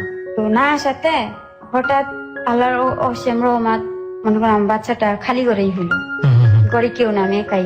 তো এখন তো আর আমি কিছু করতে পারি না। পরে আমার জালের একটা নাতি আছে, ও যাইতে দিছিল আমার দরজার সামনে দিয়া। পরে ওরে ডাইকে আমি বলছি যে মানে আমার জেডাই রে যে আমার দেবরের নাম কালু, তো আমি কইছি যে কালুর মারে গিয়া কবি যে নাইমের মা ডাহে। পরে বলার পরে আমার জেডারি দূরে আসছে, আইসা মানে আমারে বকতাছে যে তোমার এই অবস্থা, তুমি আমার একটা খবর দিতা, আমার একটা ডাক দিতা। পরে মানে তানের কইলাম আর কি, এমনি তানের অনেক মায়া, মানে ঝগড়া করে সময় অনেক করবো, কিন্তু কারোর বিপদের সময় উনি আর করে না। পরে যা করার উনি সব করছে। তারপরে আমার শাশুড়ি আসছে, পরে মানে বাচ্চাটা সব দোয়া মুসা টুসা করছে, পরে আমার শাশুড়ি আসছে। আসার পরে মানে আমার শাশুড়ি, আমি আর কথা কথা বলি নাই, কেন আসছে ভালো কথা, কি হয়েছে আমার শাশুড়ি বলতেছে যে সেরা হয়েছে। আমার শাশুড়ি দেখছে গেছে, চলে গেছে। হ্যাঁ, চলে যাওয়ার পরে তো আমার ওর বাকে আসছে বাজার থেকে, আসার পরে এখন দেখছে, কারণ আমার বাড়িতে যে খবর খুঁজছে, তো আমার বাড়ি থেকে সবাই আসছে দূরে রাত্রে। আসার পরে এখন আমার শাশুড়ি ঝগড়া করতেছে মিষ্টি খাওয়াইতো আমার বাপের। আচ্ছা তো আমার বাপের যে কথাটা মনে রাখবো আমি জানতাম না। আমি ভাবছিলাম যে রাগটা মনে হয় আমার ভিতরেই আছে, যে বলছে বাচ্চাটা হেগর না। তা আমার আব্বা তো ঝগড়া করছে যে আপনার নাতি হইতো তাইলে আপনাদের মিষ্টি খাওয়াইতাম, এটা তো মানুষের। মানে এটা আসলে ওই ওনাদেরকে ঠ্যাস দেয়া কথা যেটাকে বলে, মানে হ্যাঁ, হ্যাঁ। এক ধরনের ইয়ে করেন হ্যাঁ, শিক্ষা মানে দেওয়ার জন্য। আমি ভাবছিলাম যে মনে হয় রাগটা আমার ভিতরেই আছে, আমার আব্বা যে রাগটা মনে রাখছে বুঝতে পারি না। আচ্ছা। তো আমার শাশুড়ি আমার আব্বার সাথে ঝগড়া করছে মিষ্টি ছাড়া কে আইছে, হুম, নাতি হয়েছে মিষ্টি নিয়ে আইছে না কে। হুম, তা আমার আব্বা আমার শাশুড়ি বলছে যে আপনার নাতি হইতো তাহলে মিষ্টি নিয়ে আইতাম, হুম। এটা তো মানুষের, এই জায়গায় কই মিষ্টি খাওয়াবো।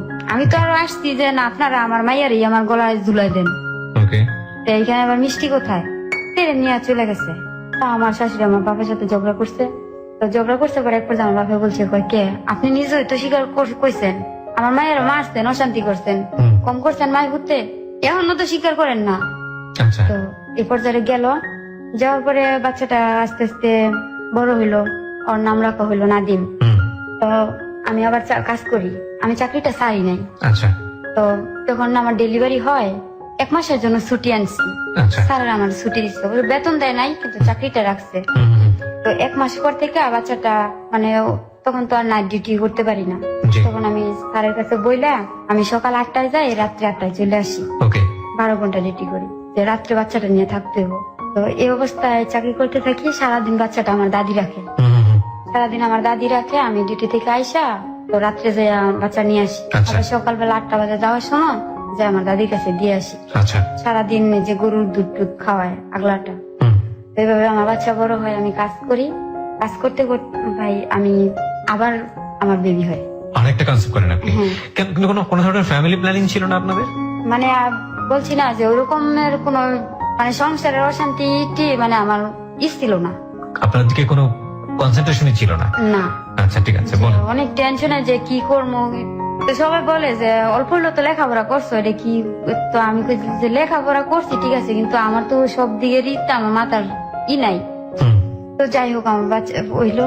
3 নম্বর বাচ্চাটা হলো? হ্যাঁ, আমার 3 নম্বর বাচ্চাটা হয়েছে, 3 নম্বরটা ছেলে। আচ্ছা, 3টা ছেলে? হ্যাঁ, 3টা ছেলে। তো মেজর ছেলেটা হওয়ার পরে ওর বাপে মেজর ছেলেটা হওয়ার 6-7 মাস পরে ভালো হয়ে গেছে, মানে আমার সাথে আর খারাপ ব্যবহার করে না, আচ্ছা।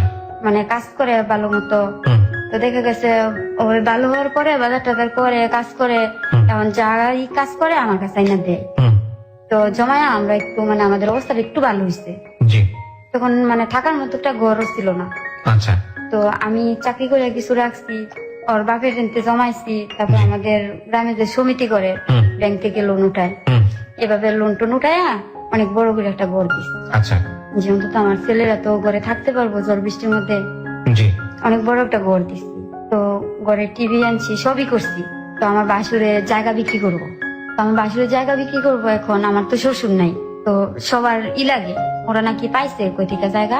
জি। তো আমার যারা 4 ভাই, 4 ভাইয়া 25,000 করে টাকা পাইছে। আচ্ছা। তো 25,000 করে টাকা পাওয়ার পরে ওর বাপের আমি বলছি যে দেখো এই টাকাটা দিয়া হয়তো আমরা একটা ক্ষেত রাখি, মানে আমাদের যেটা হাজার রাখে গ্রামে, জি। যে একটা ক্ষেতের উপরে দিয়া তুই না তোর নকটা কাজ করি। আচ্ছা। ওর বাপে দোকান দিব, বাজারে দোকান দিব। হুম, তো আমার আব্বা বলতো যে দেখ এমনি তো তোর অশান্তি, এমনি অশান্তি, এখন যদি দোকানটা দেয় তো দেখা গেছে রাত্রে 12টা 1টা আইব, জি। তুই এক সাইডে, তোর উপরে আরো জানি কত কি কথা উড়ায়, ঠিক আছে? তো ওরা অনেক বুঝানোর পর দোকান দিবই। হুম, তো এর মাঝখান থেকে আমি আবার 30,000 টাকা উঠাইছি আচ্ছা, ব্যাংক থেকে। আচ্ছা, তো সব টাকা নিয়ে দোকান দিব। তো ওই টাকাটা নিয়ে করছে কি, তাই আমাদের গ্রামের জন্য আমার ছোট ছেলেটা হয়েছে, ছোট ছেলেটা হওয়ার 5 দিনের দিন হুম, আর গ্রামের অন্য একটা মেয়ে নিয়ে আসে সিলেট মাজারে গেছে আচ্ছা। ঘুরতে, এই যে গেল আর কোন খবর নাই। আপনার হাজবেন্ড? আমার ছেলেটা 5 দিনের রাইখা গেছে, যেহেতু আর আসে না, সিলেট মাজারে গেছে, তা আসে না কি করবো, কয় মারা গেছে, এই করছে সেই করছে। তা আমার শাশুড়ির সাথে কিন্তু যে যোগাযোগ আছে ওটা মানে আমার শাশুড়িও বুঝতে দেয় নাই। মানে আপনিও জানেন না বিষয়টা? না, আমি 3টা বাচ্চা নিয়ে আপনি একা একা? 3টা বাচ্চা নিয়ে এখন আমি একা। তো আমি কি করে চলবো, কিন্তু মানুষের বাড়িতে কাজ করি, আমি চাকরি করি, এভাবেই চলতে থাকি। তো একটা পর্যায়ে আমার ছোট ছেলের 5 দিনের রাইখা গেছে। আমার ছোট ছেলের বয়স যখন 1 বছরের হয়েছে, তখন আমি মানে আমার দেবর বাসুর হেরা ঝগড়া করে ই করে আমি একলা ই করতে পারি না, তখন আমি চলে আসছি আমার বাড়িতে। আচ্ছা। যে মানে তাদের সাথে আর আমি উঠতে পারতাছি না। হুম। তো আমি বাড়িতে চলে আসছি। আমি 1 বছর পরে যখন বাড়িতে আসছি, আমি বাড়িতে চলে আসার 1 সপ্তাহ পরে সে বাড়িতে আসছে। আচ্ছা। আমার হাজবেন্ড বাড়িতে আসছে। তো বাড়িতে আসার পরে আমি করছি কি যে রাগ কইরা যে ছোট ছেলেটা মানে সবাই বলতেছে যে বাচ্চাটা যে দিয়ে তাইলে অন্তত হ্যাঁ তোর নিব, হুম। কারণ ছোট বাচ্চা তো পুরুষ মানুষ পালা সম্ভব না। তো সবার কথা শুনে আমি আমার ছোট ছেলেটা নিয়ে রাগ করে দিয়ে গেছি যে আমি পালছি অনেকদিন, আমি আর পালতাম না, আমি আর পারি না, আচ্ছা। আমার বাপেও পারে না, আমিও পারি না, এটা করে দিয়ে গেছি। ভাইয়া বিশ্বাস করবেন না, আমার বাচ্চাটা দেওয়ার পরে মানে 1 ঘন্টার ভিতরে এসে 50,000 টাকা আমার বাচ্চাটা বিক্রি করে দিচ্ছে। আপনার বাচ্চাকে বিক্রি করে দিচ্ছে? বিক্রি করে দিচ্ছে, আপনার হাজবেন্ড নিজে? হ্যাঁ।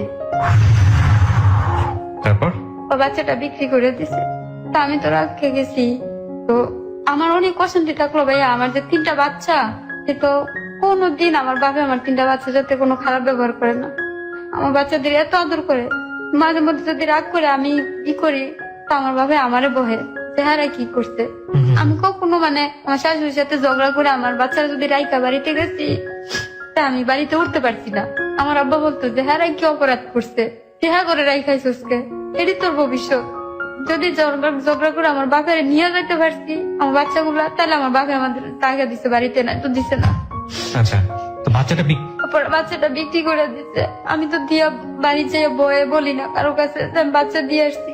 আমি তো ভাবছি যে ছোট বাচ্চা দিয়ে আসছি, কান্না শুরু করলে কিছুক্ষণ পরে নিয়ে আইবো।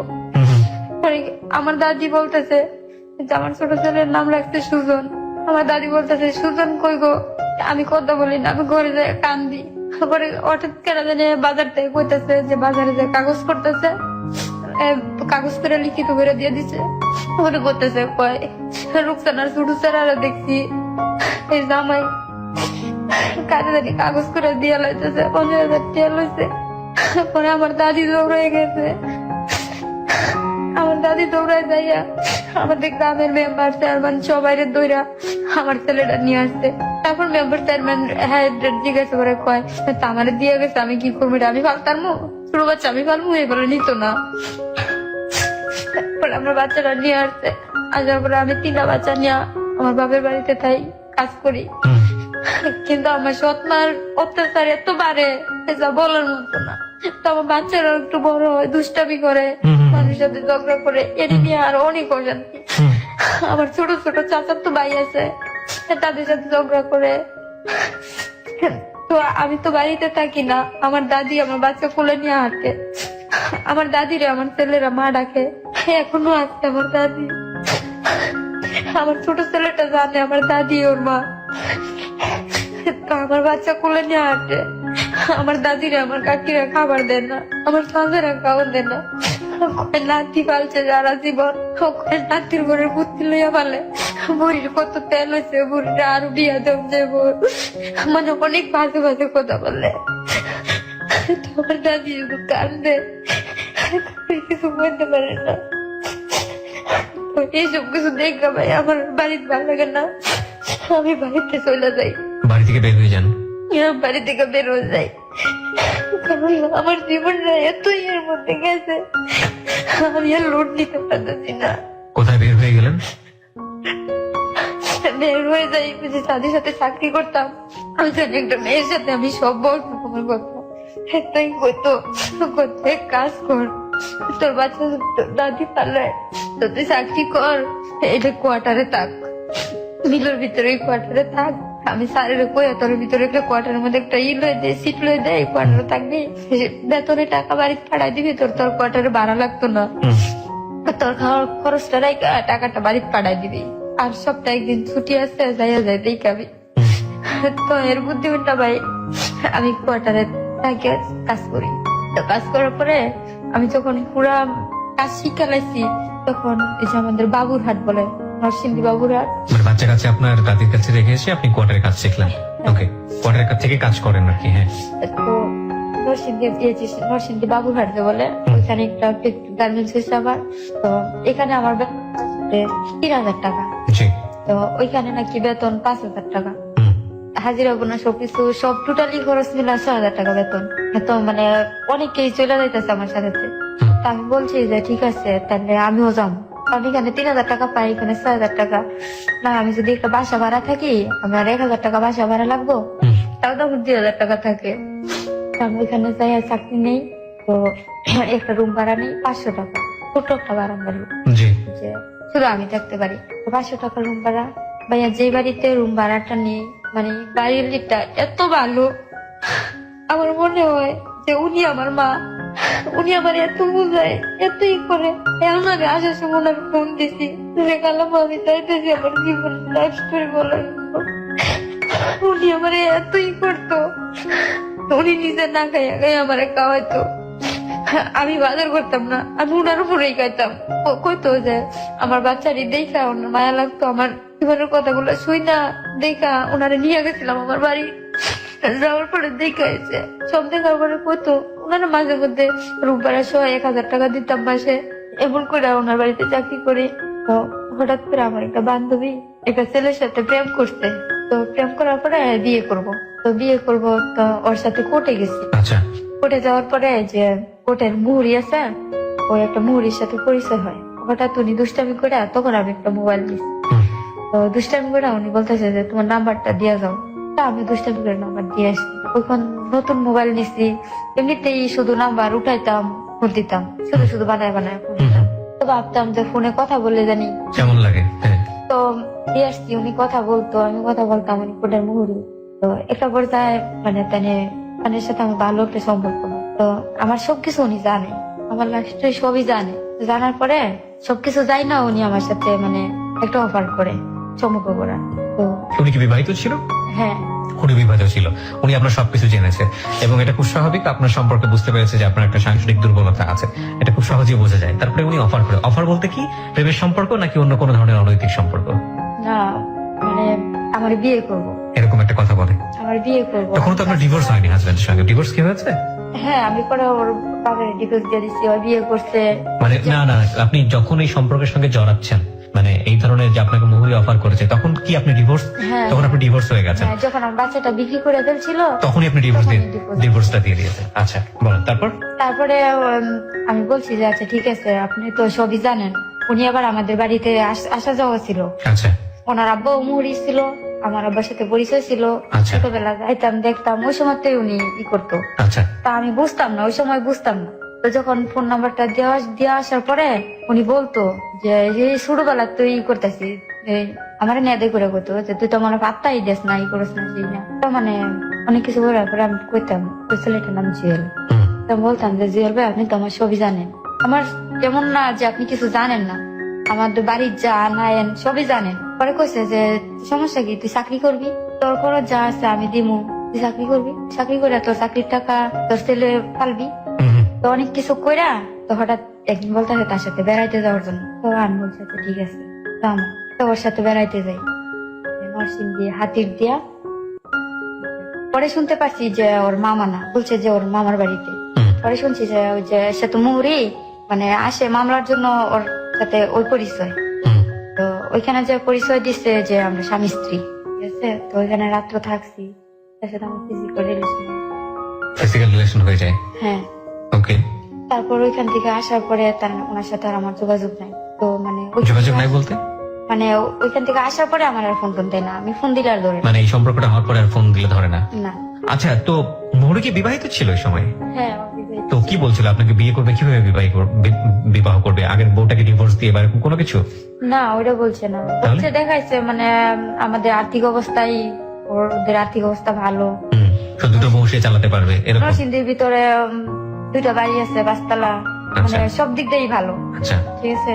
তা আমি স্বীকার করতাম না যে দেখেন এটা কোনোদিন সম্ভব না। আর আমার 3টা বাচ্চা, আমার 3টা বাচ্চা, এটা আপনি নিজে জানেন, নিজে দেখছেন, এটা সম্ভব না। পরে তাহলে অনেক কিছু বুঝাই টুজাইয়া পরে আচ্ছা ঠিক আছে, এত লোক ফোনে কথা বললে এত না, তা আমরা এক জায়গাতে বেড়াই গা, পরে এখানে যাই কথা বলবো। তো ওর সাথে গেলাম, ওইখানে যে পরিচয় দিছে যে আমি বউ, আমি স্ত্রী পরিচয় দিছে। দেওয়ার পরে ওইখানে তো আর তেমনই করতে পারি না, বাধা দেওয়ার কোনো সুযোগ ছিল না, না। এবং আপনার সুযোগে সে সদ্ব্যবহার করেছে। তারপর মানে ওইখান থেকে পরদিন সকালে আসার পর থেকে সে আর আমি ফোন দিলে আমার ফোন ধরে না, কাইটা দেয়, কন্টিনিউ আমার নাম্বারটা ব্যাক লিস্টে থাকে। তো আমি যদি অন্য কোনো নাম্বার দিয়ে ফোন দেই, মানে আমার কণ্ঠটা শোনার পরেই ফোন কেটে দেয়। ফোন কেটে দেয়। আচ্ছা, অনেক সময় দেখা গেছে যদি ব্যাগ লিস্ট অন করে অফ করে নাম্বারটা চালু থাকে তো অন্য ছেলেদের দিয়া ফোনটা রিসিভ করা, বিভিন্ন ধরনের কথা বলানোর পরে অনেক কিছু ভাইবা, নিজের জীবন থেকে একটা দুর্ঘটনা ভাইবা মাথা থেকে ফালাই দিছি। আচ্ছা, থাক, আমার জীবনে একটা অ্যাক্সিডেন্ট। আচ্ছা, হয়তো ঘুমাইছিলাম, স্বপ্ন দেখছি, ঘুম ভাঙছে, স্বপ্ন শেষ, ওকে, ওইরকম একটা ভাইবা জীবনটা আবার স্বাভাবিক মাইনা নিছি। আচ্ছা, তো চাকরি করতেছি ভালো। তো ভালো চাকরি করার পরে কি কারণে জানি 2-3 মাস পর আবার নরসিংদী যাই কোর্টে। যাওয়ার পর ওনার সাথে দেখার পরে মানে উনি আবার সেই আগের মতো। তো উনি, আমি বলতেছি যে আপনি আমার ফোন ধরছেন না, এই করেন না, সেই করেন না, মানে অনেক কথা বলছি। তো বলতেছে যে ফোন ওনার কাছে ছিল না, উনি বাসায় ছিল না, বাইরে ছিল, অনেক বুঝাইছে। তারপর বুঝানোর পরে মানে আমিও বিশ্বাস করছি। ঠিক আছে, আমিও বিশ্বাস করছি। আপনি আবারও বিশ্বাস করলেন তাকে? হ্যাঁ, আমি আবার মানে এমন ভাবে বলছে যে বিশ্বাস না করার মতো না। তা আমি বিশ্বাস করছি। করার পরে এখন উনি বলতেছে যে ওইদিকে একটা বাসা নেওয়ার জন্য, একটা বাসা নেওয়ার জন্য ওনার সাথে আমি থাকবো। পরে আমি বলতেছি যে আমি আপনার সাথে কেমনি থাকবো, আমি তোর বিয়ে করবো। ঠিক আছে, বিয়ে করেন, মনে করবেন। আর আমি চাকরি করি, আমি না তো কিছু চিনি না, আমি না কই চাকরি করবো। আপনি না হয় আমারে খাওয়াইবেন, ঠিক আছে, কিন্তু আমার 3টা সন্তান, আর আমার 3টা সন্তানের সাথে মনে করেন এখন আমার দাদা দাদিরও আমার পালতে হয়, কারণ আমার সন্তান পালে তখন তো আর কেউ খাওয়ায় না। এখন আমার নিজে না খাইয়া হলো, আমার চুরি করে হলো আমার দাদা দাদির খাবারটা আগে দেখতে হইব। পরে কয় তাহলে তুই যেন থাকস হেন মানে পরে মানে অনেক কিছু করার পরে মানে এমন করছে, আমার দুর্বল বানাইছে। পরে বলতেছে যে মানে উনি আমার বাসায় আইবো। আমার বাসায় আসবো, ভালো কথা। মানে ওই দিন ছিল শুক্রবার খুব বন্ধ। পরে ওই দিন ফোন দিয়া বলতেছে, তারপর আবার শনিবার, ওই দিনও তো বন্ধ। তো শনিবার দিন ফোন দিয়া অনেক রিকোয়েস্ট করতেছে বাসায় আওয়ার জন্য। আচ্ছা, পরে আমি কই দেন আমার ভয় লাগে, তো দিয়ে নেই কেউ কিছু জিগায় আমি কি কমু। পরে কই কে কবি তোর জামাই। আমি তো না 1 বছর যাবত থাকতেছি, চাকরি করতেছি, আমার তো সবাই চিনে, আর সবাই চিনে যে আমি একলা থাই, বাকি চাকরি করি। পরে কবি যে বিয়া করছি না, তো বাড়িওয়ালারে বাড়িলিরে দিস, আমি ফোন ধরা দিস, আমি কথা কম, ঠিক আছে। পরে আমি পরে কথা কইলেন, পরে আজকে তো শনিবার, আজকে তো সম্ভব না। পরে আমরা রবিবারে কোটাইয়া বিয়ে করিলাম, ঠিক আছে। তো অনেক কিছু করে ভাইয়া সময় কি জানি কয় যে আমারও শয়তান বড় করছে। আমি বলছি আচ্ছা ঠিক আছে, কথায় কথা আমি বাড়ি এলি রে বলছি যে খালাম্মা এই ঘটনা আমি তো অন্য কারো কাছ থেকে কই নাই, আমি তো বিয়ে করছি। মানে যে খালাম্মা আপনাকে বেশি আদর করে, এখনো আদর করে, তাকে বললেন যে আমি তো বিয়ে করছি। আচ্ছা, যাতে ওর আসা যাওয়াটা খুব ইজি করা যায় বাসার মধ্যে। হ্যাঁ, মানে উনি তো বলছে যে আজকে শনিবার, আজকে আইবো, আমি তো জানি না যে উনি বাসায় এসে থাকবো, উনি বাসায় আসবো, চলে যাইবো, রবিবারে বিয়ে করবো, তারপর সে বাসায় আসবো। তা আমি বলছি যে খালাম্মা আমি তো বিয়ে করছি, কারণ আমি যদি বলি যে একটা ছেলের সাথে আমার সম্পর্ক আছে তাহলে তো বাসায় থাকতে দিবে না, বাসায় আসতেই দিবে না। তো আমি বলছি যে আমি বিয়ে করছি, মানে বললেও ভয় পাইতেছি যে বাড়িওয়ালার ছেলেরা আছে, যদি বলে যে বিয়ে করছো ভালো কথা, বিয়ের কাগজ কই কি কই, তখন কি করবো, আমি মনের মধ্যে ওই ভয়টা পাইতেছি। তারপরে ওনারে ফোন ধরা দিছি, কথা তো উনি অনেক কথা বলছে, তো এত ভালো কথা বলছে যে মানে আমার সাথে আপন হয়ে গেছে উনি তাদের কাছে, খালাম্মার কাছে। তো বাসা আসছে বিকাল বেলা, আসার পরে মিষ্টি টিষ্টি নিয়ে আসছে। তো এখন তো আমি যাইবো না, আমি তো ওনারা বলতেছি চলে যাইতো। এখন তো মানে বাসারও সবাই আমার বিরে ধরছে যে বিয়ে করছো, তো জামাই আইসে, তো জামাই আজকে যাইবো। এখন আমি পড়ছি সবার টাপের মধ্যে। তো ওনার বাসায় রাখার পরে ওই দিনও তার সাথে আমার ফিজিক্যাল রিলেশন। তো এমনি ভাবে উনি রবিবারে বিয়ে করতে পারে নাই, ওনার নাকি এই করে মুড়ি দেখে করে বিয়ে হইব না, ঢাকা আসতেও। এগুলো উনি আপনাকে বলেছে? ঢাকা আসতেব, এখন আমার আসতেব না, আমি কাগজ ছবি টবি দিলে। তো তারপর 1 সপ্তাহ পরে আরেকদিন যায় বাসা। তো এখন তো আর কেউ নিষেধ করে না, যেহেতু জামাই সবাই জানে। তো যাওয়ার পরে এই জাস্ট স্বামী পরিচয় দেওয়ার পরে উনি 2 দিনে বাসায় যায়। আর এই 3 দিন ওনার সাথে আমার ফিজিক্যাল রিলেশন।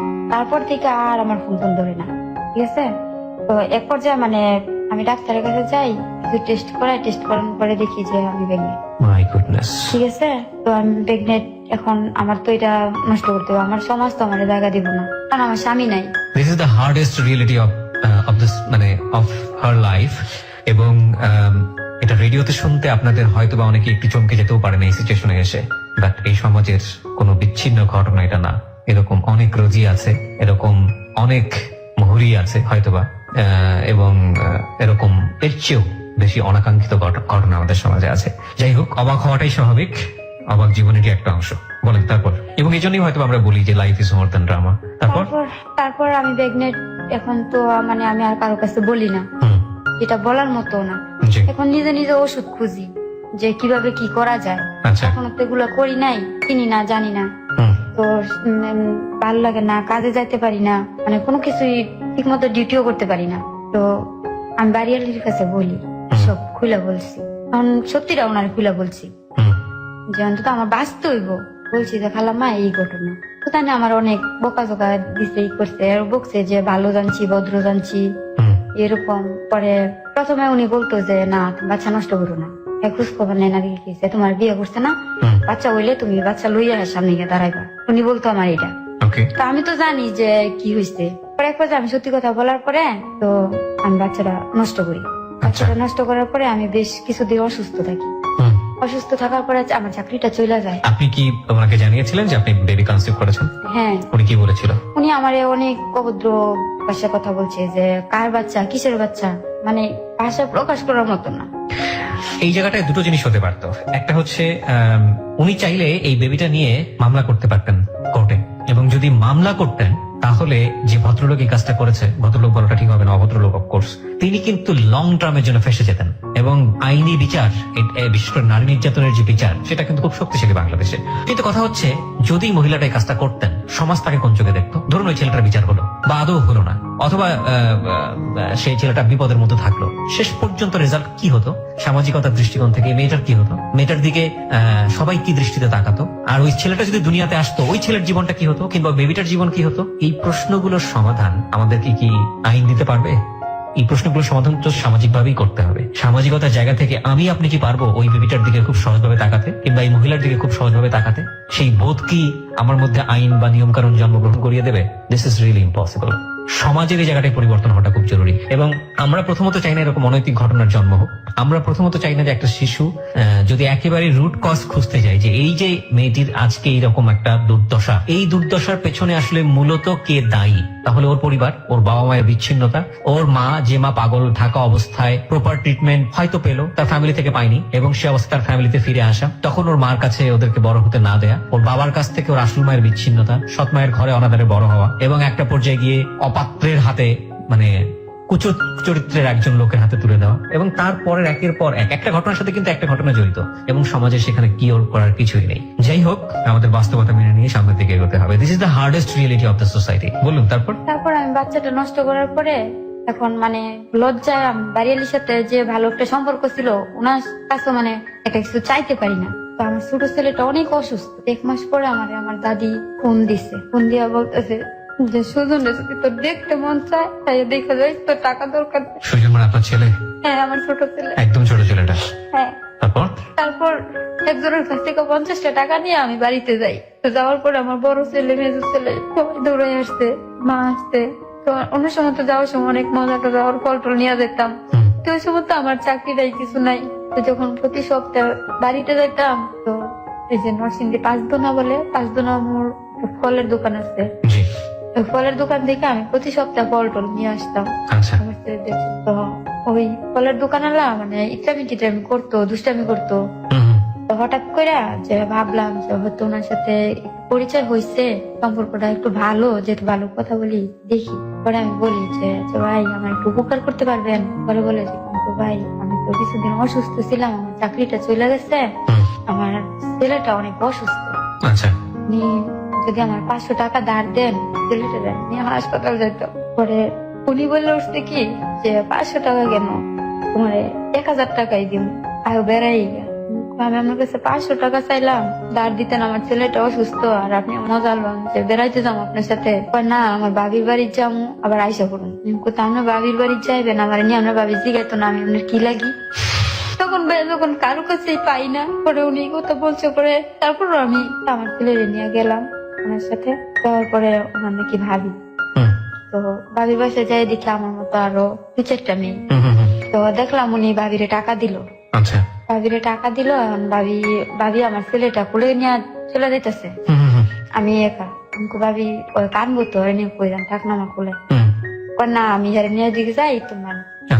তারপরে মানে তখন আমি বুঝতে পারছি যে এটা একটা কোনো ধরনেরই। তো যখন আমার ছেলেটা অসুস্থ ভাবি, আমি বলি যে আল্লাহ আমার তো যাওয়ার তো হয়েছেই। হুম। তখন উনি আমার 1,000 টাকা আমি তারপর ওনারে আমি বলছি যে আচ্ছা ঠিক আছে, আজকে আমি যখন বিপদে পড়ছি কারো কাছে পাই নাই, আপনি আমার সুযোগের সদ্ব্যবহারটা করবেন, আমার টাকাটা আগে আমার হাতে দেন, তারপর আপনার যা ইচ্ছা আপনি করেন। হুম, হুম, পরে উনি মানে কোথাছে কে তোমার টাকা দিতাম না এসে এমন করে, না আগে আপনি আমার বললে আনছেন 1,000 টাকা দিবেন, আমার হাতে 1,000 টাকা দেন, তারপর আপনি মন চাবেন নিয়ে বাইরে। হুম, হুম, হুম। তারপর উনি আমার 1,000 টাকা দিল। ওইখান থেকে শুরু হয় ভাই আমার জীবন। এখান থেকে শুরু হয় তার নষ্ট জীবন। তো ভাই ওটা যে একটা স্পট আমি জানতাম না, তো হঠাৎ স্পটের মধ্যে আপনাকে ওই ফলোয়ার পার্টিকুলার কোন একটা জায়গাতে নিয়ে গেছে? হ্যাঁ মানে একটা মহিলা ফ্ল্যাট বাসায় থাকে, ওইখানে মানে খারাপ কাজ করে মেয়েদের নিয়ে ওকে। ওই বাসায় নিয়ে গেছে। তো ওনার সাথে যাওয়ার পরে ওই দিন ওই বাসায় পুলিশ হামলা করে। হামলা করার পরে এমন আমি যে হাজার করে বলতেছি যে আমি কিছু জানি না, বুঝি না। যে ভাই আমি কিছু জানি না, তারপর অবশেষে আমি সত্যি কথা বলছি। ওখানে একটা এসআই ছিল, উনি মানে আমার বাড়িতে ফোন দিয়েছে। আমার বাড়িতে ফোন দিছে, এমনিতে বলে নাই যে এমন একটা স্পট থেকে আমাদের ধরছে। বাড়িতে ফোন দিছে, ফোন দিয়া পরে জিজ্ঞেস করতেছে, এসে পরে বলছে যে খুব বিপদে পড়ছে, উনি থানায় আছে। পরে একটা পর্যায়ে মানে বলতে হয়েছে যে ওরকম জায়গা থেকে, তখন তো ভাইয়া ওইখান থেকে আসার পরে আমার বাড়িতে জায়গা দেন, আমারও বাড়িতে জায়গা দেন। আমি খারাপ হয়ে গেছি। ফলোয়ারটা কোথায় গেল ওই সময়টাতে? ওরে ধরে নিতে গা আমার বাচ্চার কান্না দেখা পরে আমার পয়সা যাচ্ছে, ঠিক আছে তা রোজি, আপনি একটু নিজেকে কন্ট্রোল করুন, কারণ আমরা জানি যে আপনার জীবনের গল্প এখনো অনেক কিছুই বলার বাকি আছে। বলুন আপনি যা ঘটে গেছে আজকে। আপনি তো এক ধরনের চপেটাঘাত করতে এসছেন এই সমাজকে, যারা আসলে আপনাদের মতো রোজিদেরকে প্রপারলি বড় হওয়ার সুযোগ দিতে পারেনি, এইসব মানুষদেরকে, যাদের কারণে আজকে আপনাদের এই 25 বছরের জীবন কলুষিত। বলুন আপনি বলুন, এরপর কি হলো? আপনাকে বাড়ি থেকে বের করে দিল, তারপর? তারপর আমার বাড়ি থেকে বের করে দিচ্ছে। বাড়ি থেকে বের করে দেওয়ার পরে আমিও মাঠের খাইয়া বাড়ি থেকে বের হয়ে আসছি। এখন তো আর আমার যাওয়ার মতো জায়গা নাই, চাকরি নাই, এখন পরিচিত কেউ নাই যে আমি কারো কাছে যাবো।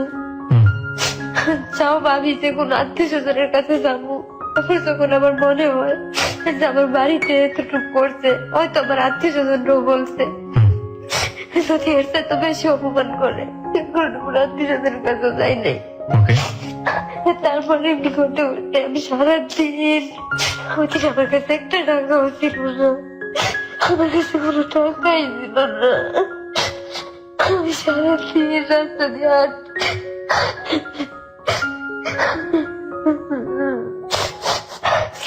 আমি সারাদিন রাস্তা দিয়ে আছি। হঠাৎ আমার মার কথা ওই দিন অনেক বেশি মনে হয়। মনে হওয়ার পরে আমি তো আর আমার নানির বাড়ি চিনি না, কারণ আমার বুঝার বয়স হওয়ার পরে আমি আমার মায়েরও দেখি তাই আর আমার নানির বাড়িও যাওয়াই নেই। আসলে এতটুকু শুনতাম যে বুড়াশাল শীতলক্ষা নদীর ওই পারে আমার নানির বাড়ি। ছোটবেলা আমার সাথে যাইতাম নৌকা পার হইয়া, শুধু ওইটুকু মনে আছে। তো হাঁটতে হাঁটতে আমি ঘোড়াশাল যাই, আবার পরে নৌকায় উঠি, নৌকা দিয়ে পার হলে 2 টাকা দিতে হয়, তো আমার কাছে একটা টাকাও নাই। নৌকা বাজি যখন টাকা চাই, আমি ভাই আমার কাছে টাকা নাই, আমি আমার নানির বাড়ি যাবো। তোমার নানির বাড়ি কই আমি জানি না, আমি জানি না আমার নানির বাড়ি কোথায়।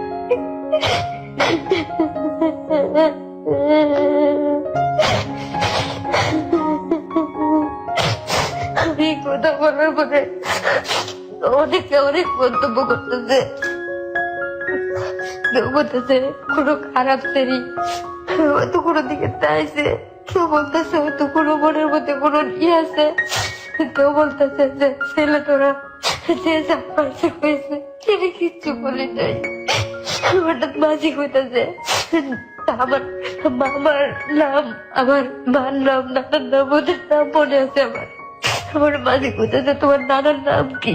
পরে বলছি মানে মাঝি আমি চিনি তোমার নানার। কত সালের ঘটনা এটা মনে আছে? আজ থেকে কতদিন আগে, বা কয় মাস বা কয় বছর আগে?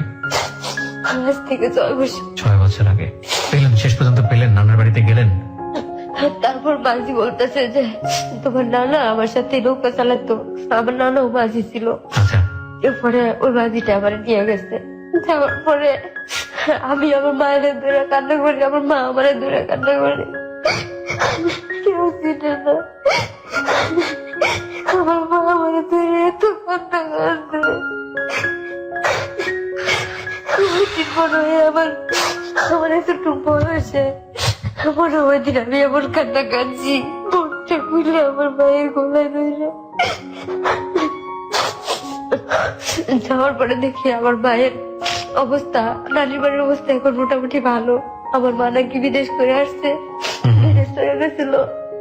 তা আমার মা একটা বাড়িও রাখছে আমাদের ভাই বোনের নামে, আমরা জানি না। আপনাদের জন্য একটা বাড়ি রেখেছে? একটা বাড়ি কিনছে আমার ভাইয়ের নামে।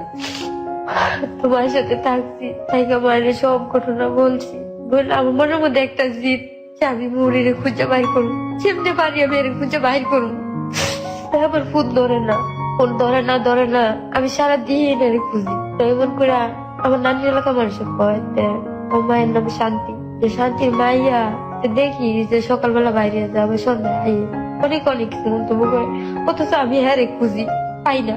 তো একদিন শুনি মানে আমার মায়ের সাথে ঝগড়া করতেছে আমার ব্যাপার নিয়ে, পরে শুই না আমি আর কথা বাড়াই না।